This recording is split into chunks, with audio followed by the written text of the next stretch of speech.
김민하 기자 어서 오세요. 안녕하세요. 첫 번째 주제는 막판 진흙탕 선거입니다. 막말. 그렇죠. 어제 미래통합당 차명진 후보의 세월호 유가족들에 대한 막말이 또 큰 문제를 일으켜서 오늘도 계속 여러 가지 얘기 나오는데요. 오늘 또 다른 후보의 세월호 관련 막말도 화제가 되고 있습니다. 선거 다음 날이 또 4월 16일이고 거기다 지금 또 세월호 추모 기간이기도 한 건데 참 너무하지 않나 우리 정치권이 이런 생각을 많이 했습니다. 또 다른 후보가 누굽니까? 역시 미래통합당의 주동식 후보인데요.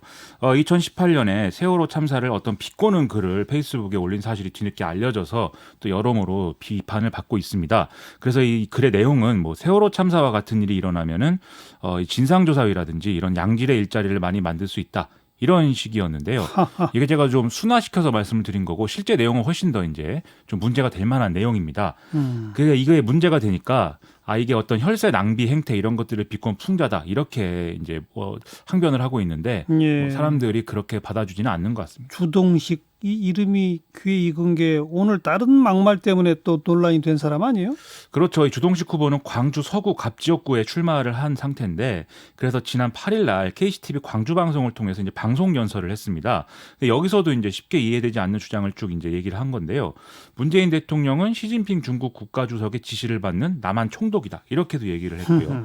그다음에 이제 광주에 출마를 했는데 광주는 80년대에 유산에 사로잡힌 도시다라면서 생산 대신 제사에 매달리는 도시다라고도 얘기를 했습니다. 네. 여기다가 주동식 후보는 또 일본군 위안부 피해자 관련 수요 집회를 반대하는 정기 집회를 열고 있는 반일 동상 진실 규명 공동대책위의 공동대표이기도 한데요. 네. 그래서 이제 또 상당한 문제가 되고 있고 비난을 많이 받고 있는 상황입니다. 그런데 이런 사례가 또 다가 아니라 심지어 후보가 아닌 사람의 부적절한 표현 이런 것들도 오늘 많이 문제가 됐습니다. 그건 또 누굽니까? 후보가 아닌 누구요? 이 세종시 을지역구에 출마한 김병준 후보 미래통합당 후보의 이제 공동선대위원장 이제 조관식 선대위원장인데요. 지난달 25일에 페이스북에 노무현 전 대통령하고 문재인 대통령을 비하하는 내용의 합성 사진을 이제 올렸다는 겁니다. 그래서 이것은 부적절하다는 비판이 제기가 되니까 조관식 위원장이 이렇게 이제 해명을 했습니다. 자기가 카카오톡을 보는데 이런 이제 어떤 문제적 그림이 올라와서 이런 그림은 문제가 있지 않는가라는 생각이 들어서 페이스북에 올렸다가 삭제를 한 거다. 이렇게 해명을 했거든요. 그게 이해가 안 되지 않습니까? 문제가 된 거면 이런 문제적인 게 올라와서는 안 된다는 생각이 들면 퍼나르기 하지 말고 묻어야죠. 그걸. 그렇죠. 그 올린 사람을 비판을 하거나 그러게요. 못 올리게 해야지 그걸 그런데. 자기가 페이스북에 올렸다고 하니까 납득이 예. 안 되죠. 그러다 그런 얘기가 나오니까 결국 이제 선대위원장 사퇴 의사를 밝히는 상황이 돼버렸습니다. 김종인 위원장이 뭐 공식 사과까지 하고 그런데도 뭐 여기저기서 막 터지는군요.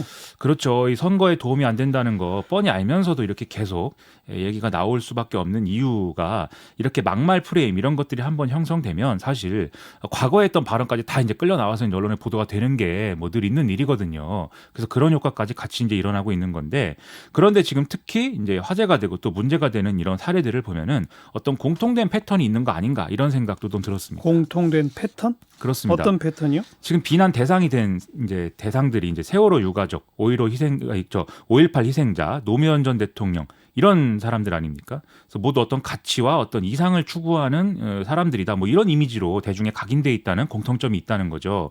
그 세월호 유가족들의 경우에는 참사 직후부터 지금까지 진상규명과 재발 방지 그리고 책임자 처벌 이외의 것은 아무것도 바라지 않는다. 이렇게 얘기를 해왔고 5.18 희생자들은 또 민주주의를 추구하다가 이제 목숨을 잃은 사람들이다. 이런 점이 있는 거죠. 그리고 노무현 전 대통령은 정치자금 관련 의혹을 받는 과정에서 어떤 정치적인 순수성을 지키고 싶다는 취지로 이제 극단적인 선택을 했다. 이런 이제 점들이 있다는 겁니다. 그런데요. 근데 여기에 대한 이제 보수 세력의 공격 논리라는 게 이런 겉으로는 이렇게 좀 가치와 이상을 추구하는 사람들이 뒤로는 자기 이익을 챙기고 있다, 불순하다 이 얘기를 계속 하고 있는 거거든요. 즉 이제 대의를 공격하겠다라는 이제 얘기인 건데 이게 과거부터 반복되어 온 세월호 참사에 대한 공격들이 다 마찬가지였습니다.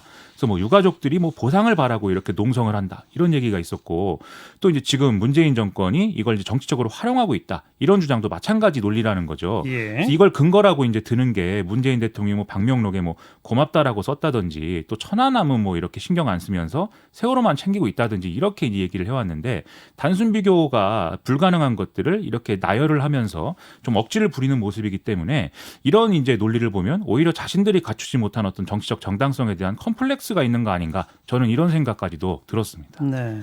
옛날 색깔론하고도 맥락이 닿는 거예요? 제가 볼 때는 이제 그런 생각도 들었는데요.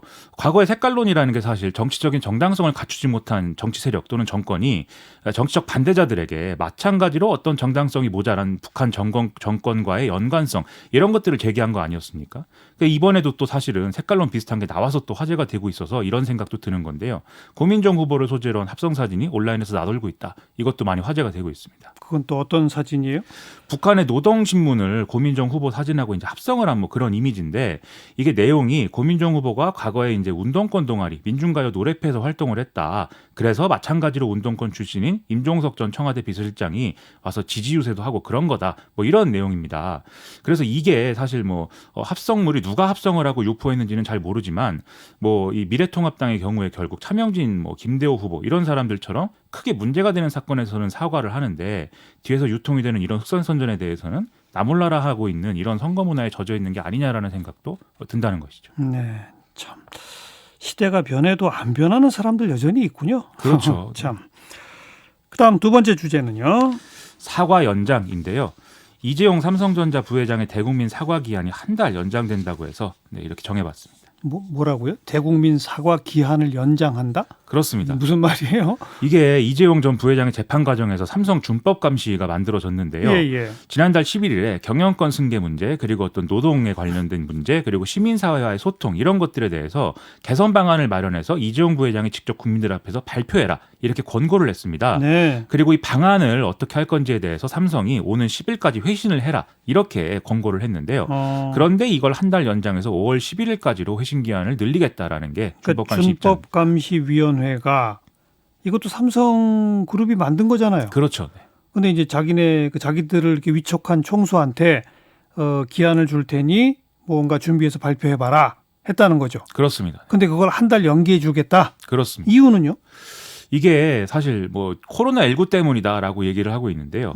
삼성 내부에 지금 어떻게 할 것인지에 대한 다양한 의견이 존재를 해서 이런 의견 조율을 위해서 뭐 나름대로 의견도 모으고 뭐 과정을 거쳐야 되는데 이게 이제 시일이 상당히 소요되는 상황이라는 거죠. 예. 그런데 코로나19가 지금 급격하게 확산이 되고 있어서 삼성이 또 심각한 위기 국면을 맞고 있다. 그래서 비상경영 체제로 대응을 하고 있는데 이런 논의까지 하기가 여러모로 이제 부담이다라는 겁니다. 그래서 이 권고안을 결론을 내는 것에 대한 불가피한 어떤 일정 차질이 생길 수밖에 없기 때문에 도저히 시일을 못 맞추겠다. 이게 이제 삼성의 주장이라는 거죠.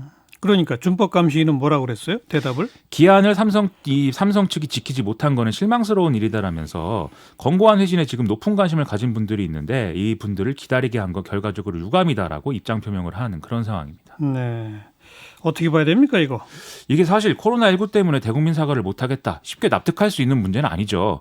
뭐 삼성 내부에서 뭐 만민 공동회를 열어서 사람들 모아서 뭐 이렇게 토론시키는 것도 아니고 이제 또 뭐 긴급한 어떤 경영상의 문제가 있다고는 하지만 우선순위라는 게 또 그런 긴급한 것만 먼저인지 이런 것들에 대해서 사과를 하는 게 먼저인지 사실 납득이 안 되는 측면이 있습니다.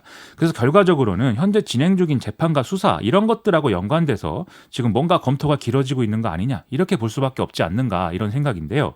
지금 국정농단 재판 그리고 삼성전자 서비스 도조 와해 공작에 대한 재판 이런 것들이 이재용 부회장과 관련해서는 이제 진행 중인 것이고 또 삼성 바이오로직스 분식회 관련해서는 검찰 수사가 또 여전히 진행 중인 상황이라는 거죠. 예. 이런 거 감안해서 이런 일정들 감안해서 또 이 수사 과정을 감안해서 사실은 이렇게 하고 있는 건데 하지만 재판이나 수사 상황과 무관하게 언제든지 진정성 있는 사과는 필요한 시점이 아니겠습니까? 그래서 삼성이 언제까지 이런 비난을 좀 자초를 하면서 계속 무리수를 둘 것인지 많이 좀 우려가 됩니다. 여기까지 수고하셨어요. 고맙습니다. 김민아 기자였어요.